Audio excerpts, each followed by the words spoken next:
19 তাৰিখে শ্বিলং আহিছিলোঁ নিগ্ৰিম হস্পিটেলত। তো আমি পেচেণ্ট লৈ আহিছিলোঁ। এতিয়া মানে ইয়াৰ পৰিস্থিতি এনেকুৱা ভয়ংকৰ হৈ আছে, মানে ৰাস্তাত ওলাই যাব নোৱাৰোঁ। তো মানে ৰাস্তাতো যাবই নোৱাৰোঁ, এতিয়া দোকানতো যাব নোৱাৰোঁ। মানে অসমৰ গাড়ী দেখিলে আপোনাৰ ভাঙি দিয়ে। মানে এতিয়াও পৰিস্থিতি নিয়ন্ত্ৰণ হোৱা নাই। তো আমি অসমৰ যিমান মানুহ আছে, তো এতিয়া ক'তো যাব নালাগে, আমি ৰুমতে থাকিব লাগে। আৰু এটা কথা নহয়, আগতে যোনটো ৰুম আছিলে 500 টকা, সেই ৰুমটো এতিয়া 2000-3000 টকা হৈছে। তো আমি কেনেকৈ থাকিম ইয়াত? তো সেইটো কাৰণে আমি অসম চৰকাৰক কওঁ যে অতি সোনকালে আমাক ইয়াৰ পৰা লৈ যাব লাগে, এটা ব্যৱস্থা কৰিব লাগে। আমি ইয়াত মানে বহুত প্ৰব্লেম পৰি আছোঁ, খোৱাৰো বহুত প্ৰব্লেম হৈ আছে।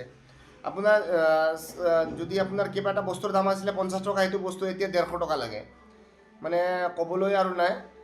এতিয়া মানে অতি সোনকালে আমাক ইয়াৰ পৰা লৈ যাব লাগে, কিবা এটা ব্যৱস্থা কৰিবই লাগে। মানে আমাৰ অসমৰ বহুত মানুহ ইয়াত প্ৰব্লেমত পৰি আছে, বহুত দুখীয়া মানুহ আছে, বহুত দুখীয়া মানুহ প্ৰব্লেমত পৰি আছে। মানে ইয়াত অহাৰ মানে কি, আপোনাৰ হস্পিটেলত ইয়াত পইচা কম, সেইটো কাৰণে ইয়াত আমাৰ অসমৰ মানুহ আহিছিল ন। যিবিলাক মানুহ দুখীয়া তেওঁলোকহে ইয়াত আহিছিলে।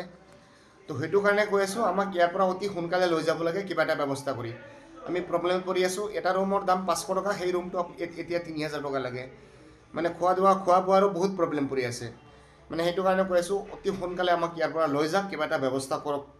নহ'লে ইয়াত প্ৰব্লেম পৰিম। আমি ৰুমৰ পৰা ওলাই যাব নোৱাৰোঁ, ৰাস্তাত ওলাই যাব নোৱাৰোঁ, এনেকুৱা প্ৰব্লেম হৈ আছে। আমি এতিয়া কি কৰিম? খোৱা দোৱাৰ ব্যৱস্থা নাই।